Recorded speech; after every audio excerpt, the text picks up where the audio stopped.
योग आत्मसंयम, आत्मबल तथा आत्मज्ञान से भी रूबरू कराता है सरदार पतविंदर सिंह। अरैल घाट स्थित मां गंगा के तट पर बड़ी संख्या में युवाओं ने साथ मिलकर योगा किया। भारतीय जनता पार्टी अल्पसंख्यक मोर्चा काशी क्षेत्र क्षेत्रीय उपाध्यक्ष सरदार पतविंदर सिंह ने योग के लिए जागरूकता अभियान चलाया।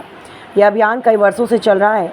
21 जून को 10वां अंतर्राष्ट्रीय योग दिवस है। इसके लिए जागरूकता अभियान जोरों पर चलाया जा रहा है। योगा कार्यक्रम के अंतर्गत अरैल घाट स्थित मां गंगा के तट पर बड़ी संख्या में युवाओं ने साथ मिलकर योगा किया।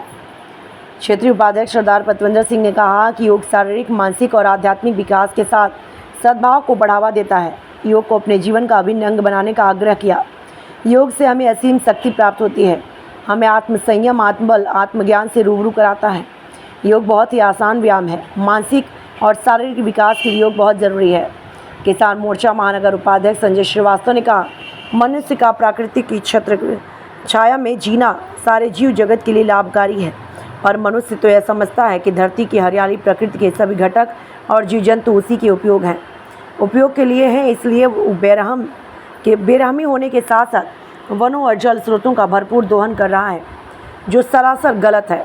इस अवसर पर प्रमुख रूप से बाबूजी यादव, दामोदर प्रसाद तिवारी, संजय श्रीवास्तव, सरदार पतविंदर सिंह, राजबाबू मिश्रा आदि लोग मौजूद रहे। महिलाओं के साथ छेड़खानी का आरोप लगाकर बुजुर्ग को ग्रामीणों ने जूता चप्पलों की माला पहनाकर घुमाया। गांव वीडियो वायरल। कौशाम्बी जिले में एक बुजुर्ग को कुछ ग्रामीणों ने महिलाओं से छेड़खानी का आरोप लगाकर माला पहनाकर गांव की गलियों में सरेराह घुमाया। इतना ही नहीं, उसकी पिटाई की। ये सब होता रहा, लेकिन उसको बचाने की किसी की हिम्मत नहीं हुई। इसका एक वीडियो सोशल मीडिया पर वायरल हो रहा है। सराय अखिल थाना क्षेत्र के बिरनेर गांव में प्रेम नारायण नाम के बुजुर्ग को ग्रामीणों ने एक महिला के साथ देख लिया। इसके बाद प्रेम नारायण गांव छोड़कर कहीं चला गया। बृहस्पतिवार को वापस गांव लौटने पर ग्रामीणों ने इसके साथ अमानवीय सजा दी। पहले उसके साथ मारपीट की, बाद में चप्पल जूता की माला पहनाकर सरेराह गांव की गलियों में घुमाया। इस दौरान भीड़ में मौजूद किसी शख्स ने इसका वीडियो बनाकर सोशल मीडिया पर वायरल कर दिया। वीडियो वायरल होने के बाद पुलिस हरकत में आई और वीडियो में दिख रहे लोगों की पहचान कर कार्यवाही की बात कह रही है। पीड़ित प्रेम नारायण ने बताया कि 1 माह पहले उसको कुछ काम था, इसके लिए महिला को फ़ोन लगाया, लेकिन फ़ोन किसी दूसरे ने उठाया और गंदे शब्दों का प्रयोग किया। इसके बाद उन लोगों ने घर पर चढ़ाई कर दी। इसके बाद हम गांव से भाग गए। इसके बाद आज वापस आते ही हमको मारा और बेइज्जत किया। जूता चप्पल की माला पहनाकर गांव घुमाया। पहले जिसके लगे हमको काम रहा वहाँ फ़ोन लगाया और वो फ़ोन नहीं उठाए, दूसरे को के घर में फ़ोन रख कर वो उठा लिया, तो गंदी शब्द पर हमका बोली। और फिर हम बाद में भाग आए घर, तो हमका घर पे चढ़ाई करें, तो हम भाग गए घर, गांव से भाग गए। तो आज जब आए तो हमको आज जो है तो मारी नहीं और बेइज्जती करी हमारा, और माला पहरान गांव घुमाए। काहे की माला पहनाए थे? जूता चप्पल। तो कौन कौन मारा है तुमको? चप्पल, प्रमोद और कौन? और गुंगवा। प्रधान द्वारा क्या किया? हाँ, प्रधान भी रहा है, वो नहीं कुछ बोला है, बाहर रहा है। क्या नाम है आपका? हमारा नाम प्रेम नारायण। माफिया अतीक अहमद के भाई अशरफ पत्नी जैनब फातिमा के मकान पर बुलडोजर कार्रवाई शुरू। प्रयागराज के सल्लाहपुर इलाके में है जैनब फातिमा का यह मकान। यूपी सुन्नी सेंट्रल वक्फ बोर्ड की संपत्ति पर कब्जा कर अवैध तरीके से बनाया गया था मकान। जिस मकान पर बुलडोजर की कार्रवाई चल रही है, इसकी अनुमानित कीमत तकरीबन 5 करोड़ रुपए। जैनब ने अतीक और अशरफ की मदद से अपनी रसूख का इस्तेमाल कर वक्फ की प्रॉपर्टी पर कब्जा किया था। वक्फ की प्रॉपर्टी कब्जा करने के मामले में जैनब फातिमा, उसके भाई जैद, सद्दाम और अन्य के खिलाफ नंबर 23 में पूरा मुफ्ती थाने में मुकदमा भी दर्ज हुआ था। प्रयागराज में पिछले साल हुए चर्चित उमेश पाल और 2 सरकारी गनर शूटआउट केस में आरोपी बनाई गई जैनब फातिमा और फरूबी। जैनब फातिमा लगातार फरार चल रही है। पुलिस ने उसके ऊपर इनाम भी घोषित कर रखा है। जैनब फातिमा पर 25,000 का इनाम घोषित है। प्रयागराज से ब्यूरो रिपोर्ट। सर, ये इनको अवैध निर्माण इन्होंने वक्फ की जमीन पर किया हुआ था और इनको उत्तर प्रदेश नगर नियोजन विकास अधिनियम 1973 के धारा 27 के अंतर्गत नोटिस दी गई थी और इनको अपनी वैधानिकता प्रस्तुत करने के लिए और नशा साबित करने के लिए मौका दिया गया, सुनवाई का अवसर दिया गया, परंतु ये निर्धारित अवधि में अपनी सुनवाई में साबित नहीं कर पाए, न तो मकान की वैधानिकता प्रस्तुत कर पाए और न ही ओनरशिप दे पाए। तो ध्वस्तीकरण आदेश पारित हुआ था। उसी ध्वस्तीकरण आदेश के तहत आज कार्रवाई हो रही है। कितने बाई एरिया में है ये मकान? ये लगभग 30 बाई 70 के माप में है और जो 2 मंजिला G+1 का निर्माण है और निर्माण अभी चल ही रहा था क्योंकि मकान सील कर दिया गया था। अभी अंदर से आप देखेंगे तो जल्दी जल्दी बना दिया गया है, बट नीचे पिलर जो है अंदर आप जाके देखेंगे तो पिलर भी अभी लगने बाकी है, मतलब वो उठे हुए हैं। सर अभी ऐसी कितनी और संपत्ति इस तरह से अवैध कब्जा किया गया है? सर अभी पूरा रिकॉर्ड तो नहीं मालूम, मैं अभी प्राधिकरण में नया आया हूँ ट्रांसफर हो करके, तो चूंकि हमारे सामने ये फाइल आई थी और ये डिमोलिशन का ये है। ये कह सकते हैं ना कि ये जो मकान बना है ये वक्फ की जमीन है, क्या है? वक्फ की जमीन पे है, क्योंकि अब साबित उन्हें करना है, उन्हें अवसर दिया गया, वो साबित नहीं कर पाए हैं। ये वक्फ की जमीन पे निर्माण है, ओनरशिप उन्होंने अपनी साबित नहीं कर पाया। सर परिचय दे दीजिए अपना। मेरा आई है हाशमी, अवर अभियंता, प्रयागराज विकास प्राधिकरण। मूंग की कटाई करा रहे किसान की थ्रेसर में फंस जाने से हुई दर्दनाक मौत।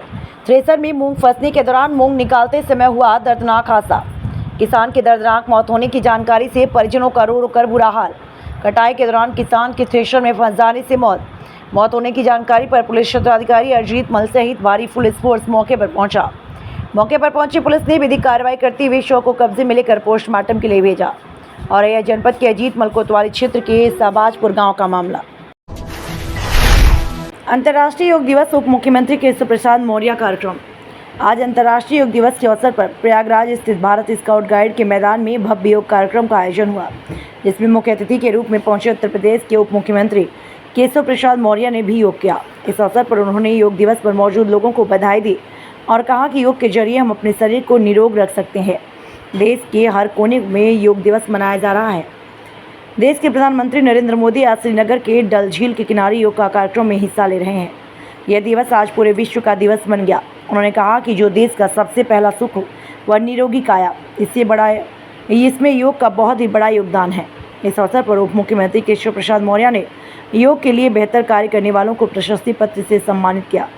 भारत स्काउट गाइड मैदान में आयोजित योग कार्यक्रम में 5000 से अधिक लोगों ने योग कार्यक्रम में हिस्सा लिया। प्रयागराज से bureau report. Max hospital Lucknow ने अयोध्या में विशिष्ट ओपीडी सेवाओं का किया शुभारंभ। अयोध्या में max super speciality hospital Lucknow ने आज देवा हॉस्पिटल अयोध्या के सहयोग से नेफ्रोलॉजी, बेस्ड सर्जरी और मेडिकल ऑन्कोलॉजी विशेषज्ञताओं के लिए अपनी विशेष मल्टी स्पेशलिटी ओपीडी सेवाओं का शुभारंभ की घोषणा की। प्रेस वार्ता के दौरान नेफ्रोलॉजिस्ट और renal transplant physician doctor Venkatesh Thammisetty, स्तन कैंसर और hormone doctor Farah Arshad, OPD सेवाओं व कीमोथेरेपी डॉक्टर मोहम्मद सुहेल ने जानकारी दी। उन्होंने कहा हॉस्पिटल ने रोगियों की सुविधा के लिए ओपीडी सर्विस लॉन्च की है।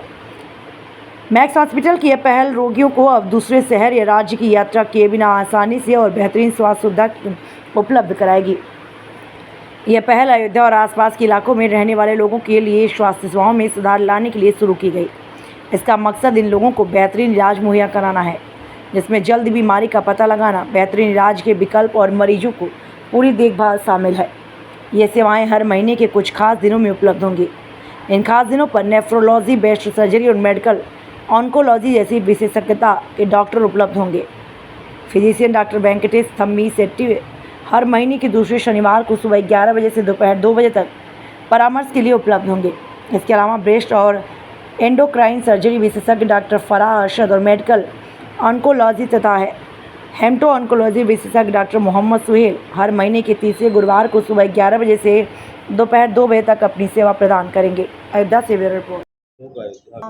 देवा हॉस्पिटल डॉक्टर रजनीश वाले में यहाँ हम लोगों ने मैक्स हॉस्पिटल ने एक ओपीडी का शुरू किया है, जिसमें छाती की बीमारियों की, ब्रेस्ट मीन्स महिलाओं की छाती की बीमारी और जो कैंसर की बीमारी है उसका हर थर्सडे, मतलब हर महीने का तीसरा गुरुवार थर्सडे जो होता है उसमें हम लोग सुबह 11 बजे से 3 बजे तक की ओपीडी रहेगी, जिसमें सारे मरीजों को इस बीमारी के जो हैं वो देखा जाएगा और बताया जाएगा।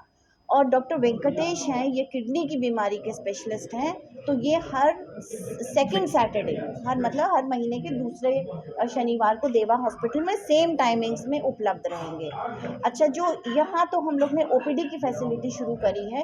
कोई भी जो इस बीमारी से मरीज में हम लोगों की ओपीडी में आते हैं उनको हम लोग वहाँ पे बुलाएंगे लखनऊ में, और वहाँ पे इलाज की सुविधा तो पूरी है, इंश्योरेंसेस भी हैं, और गरीब पेशेंट स्पेशली उनके लिए हम लोग कहना चाहेंगे कि हम लोग के पास सीएम फंड की भी सुविधा है। उसमें जो गरीब मरीज़ हैं जिनकी आय कम होती है, आधार कार्ड और आय पत्र के साथ आ सकते हैं, वहाँ हम लोग फंड की जो है अवेलेबिलिटी कराते हैं और उनका इलाज ऑलमोस्ट फ्री भी हो सकता है। हॉस्पिटल एडवांस्ड है, सारी बेस्ट ऑफ फैसिलिटीज़ इसमें अवेलेबल हैं, तो पेशेंट्स को एक मिनिमम जिसे कहते हैं एक पैसे की अवेलेबिलिटी के साथ भी बेस्ट सुविधाएं मिलने का पूरा अवेलेबिलिटी है। मेरा नाम डॉक्टर फराह है, मैं ब्रेस्ट सर्जरी की हूँ, छाती की बीमारियों की सर्जरी की स्पेशलिस्ट है।